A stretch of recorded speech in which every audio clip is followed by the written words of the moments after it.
కింద హిడ్మా ఎన్కౌంటర్ అయ్యాడు కాబట్టి మనం కూడా సరెండర్ అవుదాం అనేటువంటి ఆలోచనలకి ఎప్పుడైనా వెళ్ళడం జరిగిందా? ఇడ్మా ఎన్కౌంటర్ తర్వాత మేము ఆలోచించి మీటింగ్ చేసిందే లేదు. ఇడ్మా చనిపోయిండు కాబట్టి బలహీనపడ్డది అనేటువంటి నిర్ధారణ కూడా రాలేదు. ఇడ్మా ఒక పీపుల్స్ గెరిలా ఆర్మీలో భాగంగానే ఆయన క్రమంగా ఎదుగుతూ కేంద్ర కమిటీ వరకు ఆయన చేరుకున్నాడు.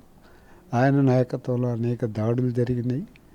అనేక దాడులలో విజయాలు కూడా సాధించినటువంటిది ఉన్నది. అయితే ఆయన చనిపోయినటువంటి నేపథ్యము బయట ఉన్నటువంటి సంబంధాల్లోకి వెళ్ళడం ద్వారా ఎనిమికి సమాచారం పోయి ఆయనను అరెస్ట్ చేసి తీసుకుపోయి హత్య చేసిండ్రు తప్ప ఆయన మీద కాల్పులు జరిగి హత్య చేయబడ్డది కాదు. కాబట్టి ఏంటంటే ఆయన చనిపోయింది కాబట్టి మేము బిక్కమొఖం వేసుకొని ఇది ఇక మనం ఏమీ చేయలేనటువంటి దుస్థితికి అయితే మేము రాలేదు. అది స్పష్టంగా మీరు అర్థం చేసుకుంటే బాగుంటుంది అనేది నేను కోరుతున్నాను. ఫైనల్గా అంటే ఈ మావోయిస్టులు చాలామంది లొంగుబాటుకు గురవుతున్నారు, చాలామంది ఎన్కౌంటర్లు ప్రాణాలు కోల్పోయినటువంటి పరిస్థితి ఉంది. మిమ్మల్ని అరెస్ట్ చేసిన